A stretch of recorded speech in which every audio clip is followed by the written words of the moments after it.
gonna hit record right now. Okay, so I just started the recording. So yes, welcome to our first team call of the year. And we're grateful everyone could be on. Just to give you a little heads up, every week we're gonna start having team calls, like kind of like we had the holidays, we had everything, we're like back in swing again. So the very first week of the month, this is our first week of the month, it will be mini team call and power hour. So just so you can kind of plan ahead that we will have power hours the first week of every month.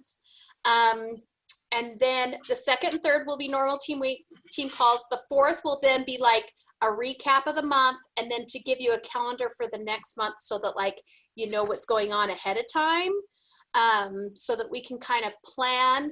I think we talked about doing maybe like one 3-day challenge within the pink and kind of plan on that, and that you guys can hop in Ohana when it's great for you and not overwhelm of having to feel like you always have to be in Ohana and you always have to be in the pink. You know, like we want it to be manageable for what works for your schedule. So if we plan on the first week, we promote a 3-day challenge and we use our power hour to like invite people. And then the second week of the month will always be our 3-day challenge. And I think we decided we will do it like Tuesday, Wednesday, Thursday. So you're not spending your Sundays doing your last minute messaging, that you can use Mondays and you have your weekends with your family. Then Mondays can be the, hey, it's starting tomorrow. Tuesday, Wednesday, Thursday, power hour or 3-day challenge. And then your third week, you can always do your follow-ups from your challenge. And then your fourth week could be the, you know, seeing if you can get them enrolled, finishing off your month, stuff like that. And then kind of that first week, then you like promote again. So that it's not, sometimes when we had 2 per month, you're like stopping and starting and like, it's just kind of crazy. And we will always have, there's always the Plexus Calendar. I don't know if you guys are familiar with all of the things Plexus offers. Lee covered it on the call she did on January 1st. So if any of you have not had a chance to watch the recording of that, I don't know if she got that posted, that she covered like that weekly email you get from Plexus that has like the highlights and all that stuff, has like tools and resources and peer coaching and stuff. And so it, like, if you need to know all this stuff, message me or Lee, or see if we can watch the recording from the first, because they have peer coaching every month that is specific for your rank. So like it's silvers to golds, and then it's like rubies and senior rubies.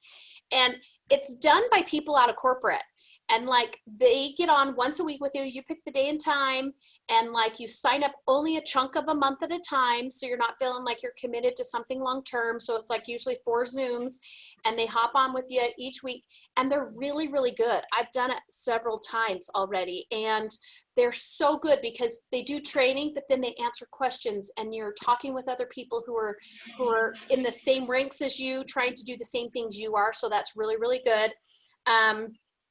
And then they have all these new toolkits, and like to do, if you wanted to do your own 30-day challenge, they now have like toolkits and workouts and videos and recipes. And I thought, well, why not just even like share videos and share recipes if you're not doing a 30-day challenge? That if you're working with people and they're struggling, be like, hey, what if I sent you some recipes? Or hey, what if I sent you some workouts and stuff like that? So check out some of those toolkits they have.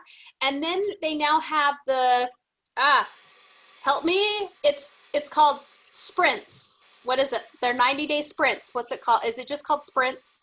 Like all of a sudden I like lost my train of thought. Okay, we have the 90-day success sprints. Success sprints. Okay, I'm like, I know there's another word in there. Success sprints. Okay, that it's like 90-day chunks, that instead of consistency club and all those other things they were doing, that it's sprints. Now, if you're familiar with the way they've done like leaders retreat and convention with contest points, that's kind of the concept of the success sprints. It's points. And so you get points for signing up, ambassadors or customers. Like I love it that it's not a either or, like it, or it's not just like either ambassadors or, because it can be either or mixed together. And so you don't, like I used to always go ambassador, ambassador. And I've started going, okay, if you really don't want to be an ambassador, you're really just trying to try one product, let's just sign you up as a customer and just get you that one product, and try not to like push the triplex, because then they'll be happy with just the one product. So the success sprints are the 30-day chunks. They still have the giveaways. I love how they are rotating prizes, because I don't know if any of you guys have got prizes with the Consistency Club. Like I got a stack of these little video like cameras for my house, because I'm like, it's the same 4 prizes over and over again. And me and my husband like get one. So I'm like, we have all these like cameras that are just stacked up in our room, you know, because I'm like, oh, we have a couple plugged in, but I'm like, we just keep getting the same prizes and stuff. So there are different prizes. There's like cash, a sports package, like a laptop, and then like you can work towards your big New York and Paris trips and stuff like that. So it's one of those things that like, and I love that they have like Apple versus Android of all the options, so that, you know, like I was somebody that I'm like, I'm not an Apple person, so I don't care about Apple Watches or Apple iPods or whatever, but now it's like Android and Apple. So they have the success sprints. So if you need more information on that, please ask, because it is such good stuff. And sometimes I feel like lately there's been so much going on that I'm like, wait, there's this thing I don't even know, when I like feel like I'm in the loop and I'm like, I totally missed the ball on that. So don't ever feel like I don't want to ask because everyone should know what success sprints are and I don't. Like, no, there's a lot of people that are like, how did I miss that? I missed an email, or I missed a video, or whatever. So we do have Super Saturday coming up on Saturday, that if you haven't joined yet, then please register. Usually the $19.99, I'm always like, $20 isn't really worth it. But like, you get more in $20 worth of stuff that usually comes back in codes or a free product or something like that. Charlene asked, can we see what the prices offered?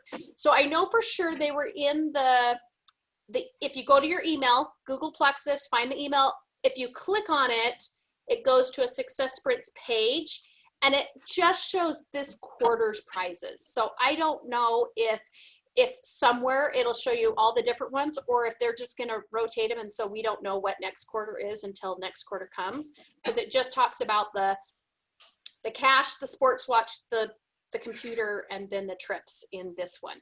Okay, so to start us off this week, we're going to turn the time over to Michelle, and she's going to give us some great knowledge. So we always hear about personal development, and you always need to feed yourself before you spread yourself too thin. And so I really bumped up and started doing that faithfully this past year. So I was just reading this Beach Money by Jason Adler, and or Jordan Adler, and I just finished it. And the last section, the last chapter, I should say the 2 chapters, but the last the chapter that was really impactful was strategies for creating beach money, and it has 19, 20 thoughts of like, you should need to be doing this. I'm like, I need to share this with my team, right? So anyway, I'm just going to tell you the headers, and I'm going to go into a little bit of it. So beach money strategy number 1 is focus on distribution versus sales. So yes, you want people to join your team instead of selling them just the product, but I like how you can do both. I think that our company, I don't know how to say this correctly, but it gives you bonuses for both. So even if you don't have a lot of people joining your team, that's okay if you just sell them. Just don't, I have a customer who has been with me for months. Like, she joined me this summer, and I've been trying to get her to be an ambassador, because I'm like, you're spending this money, why not get it cheaper? And she does not want to join me. And I'm like, why not? And that's been really hard. But I'm like, it's okay. It's okay that she doesn't want to join me, because I can still rank up with her order every month. She's on the, I don't know the thing, but she's like ordering every month, and has a subscription, just not an ambassador. So I don't know. Subscribe and save. Right, yeah. So you're still getting commission on her PV. So yeah. That's right. So I can't just discount that. So the next one is focus on passive nonlinear income versus active linear income. So passive nonlinear would be what we're doing, and the active linear income would be like a job, 9-to-5 job, right? And the third one is become the most well connected person you know. And I was thinking about this, and I went through my all my friends in Facebook, and I don't even know all friends that I have. I don't know what they do. I don't know what they're interested in. I don't know two peas in a pod what they're about. And I doubt that they know what I'm about. So then I'm like, that kind of hits home, because you do need to know who your friends are and try to join, and them to know you. Does that make sense?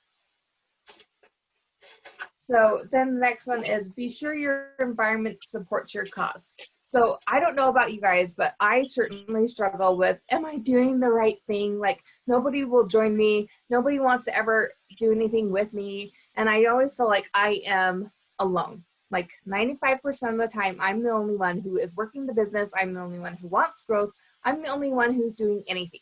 I know that's not true, but in my own little brain, I am the only one. So I think that just getting together more often with people who are on our team, or even just virtually, that like totally lifts me up. Having these team calls is definitely something I want to be doing.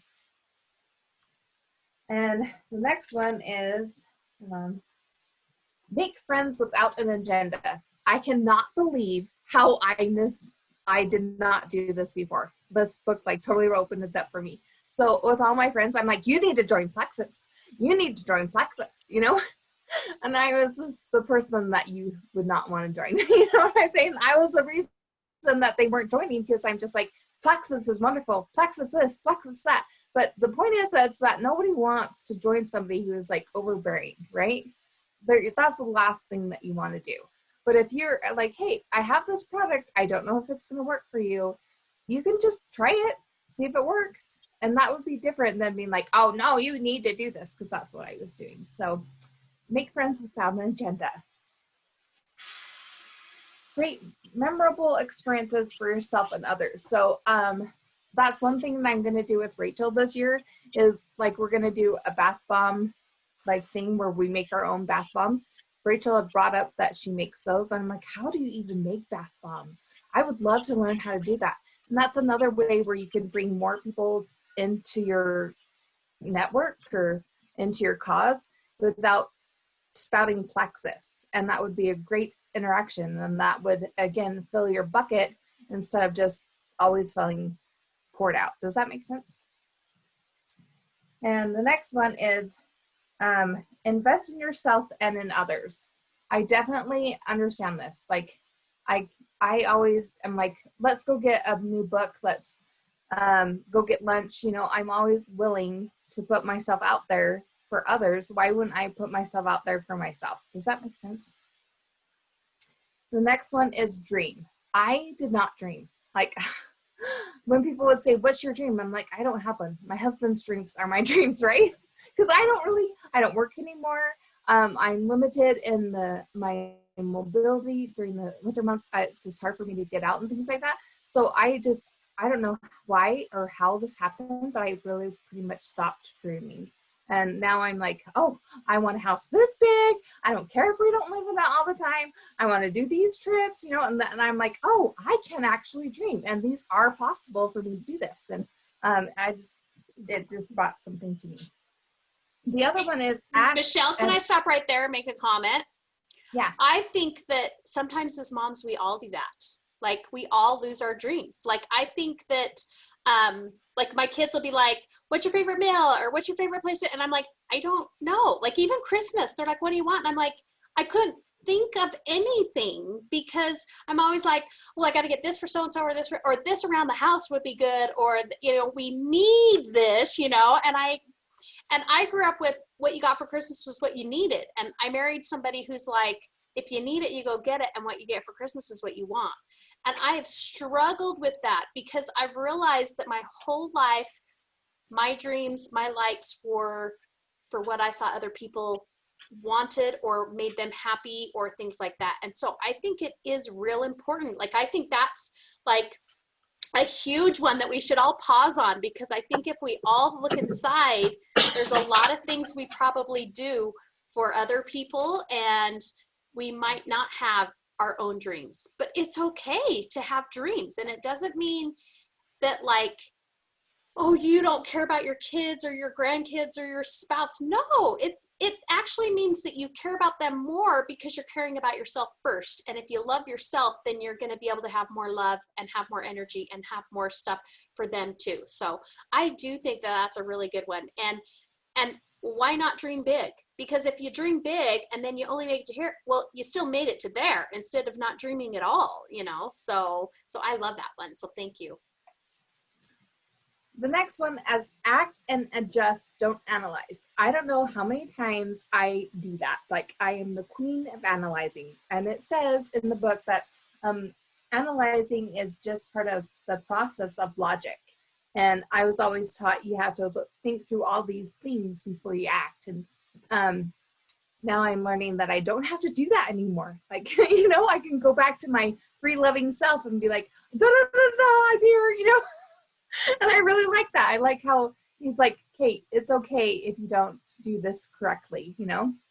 And that just kind of makes it like fun again. Does that make sense? And the next one is focus on your people skills more than your technology skills. How many times are you held back because you're like, I don't know how to do Zoom. I don't know how to go live.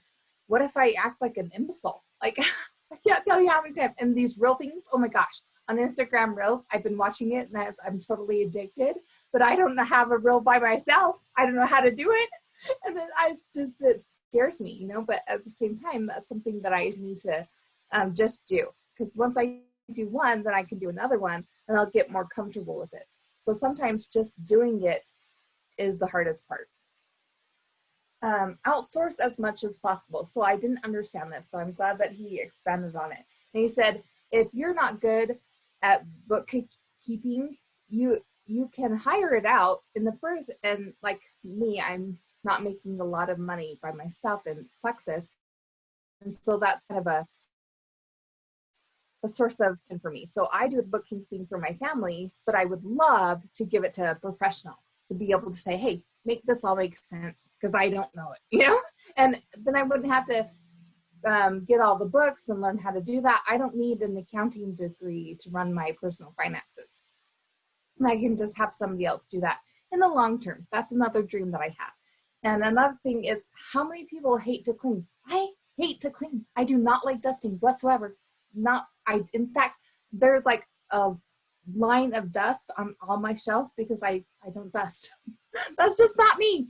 I just find time to do other things than dust. And my husband's always like, you need to dust. I'm like, here's some supplies, you do it, you know, because why do I have to do it? But I understand. And so I cannot wait for the time where I can hire a housekeeper and a bookkeeper, and that can be off of my plate. And keep your message simple and consistent. And that's the final one that I'm going to share with you is, how many times are you trying to gummy up the works? Like, all the time, Brooke always says, just get them to line up and then just teach them how to do it. And I'm like, well, I can't get anybody to sign up with me. And I understand that that's just like, I'm overwhelming them with how, because I'm like, oh, you need to do this, you need to do this, you need to do this, but they don't have to do that. You don't have to be the queen of Plexus to be in Plexus. And that's something that I think that I am like 100% gumming up the works. I'm not keeping it simple. I am not like helping these people out. I think that's what's holding me back. Thank you so much. That was good. I love it. Can you do me a favor and take a picture of the book and put it in the pink thread? That way, if anybody is like, oh, what was the name of the book? Who was the author? That like, it's not going to be lost on the thread in this chat, that you can like post it and then people can go back to the thread and look. Cause I'm like, that's one I haven't heard of. I've got Millions of books behind me, probably 100 on my list of like self-help business that I still have to read on these bookshelves. But that I'm like, oh, that's one I haven't seen. Now I got to add it to my list. So yeah, perfect. Okay, so I know some of you have to run for your get together, which is awesome. We're gonna just stay on the call. I will just have it on mute and everybody can just kind of work on things. Just kind of decide how you want to start out your year. If it's, you know what, I just need to go in and like make some connections with people, make those relationships that's with nothing on the other end, like Michelle said, like a relationship without I get them into Plexus kind of a thing. Just build those relationships. I'll stay on as well if you have questions on messaging, if you're like been working with somebody and you have questions, like just however you want to like kind of get going. I know that I can't jump into a new year and just like message. I just have to get up and start messaging people and commenting and like get back into relationships and stuff like that. So if Emily and Becca, if you meet with your person in the next little bit and she has questions, we'll still be on here too. So you can even hop back on and hop in here if you have any questions on anything. So I think with that, then I will just mute and we can all get to work. And if you guys need messaging or ideas or anything, I will be on here. Okay, I'll probably stop the recording and then we don't have to just record 30 minutes of, let's see.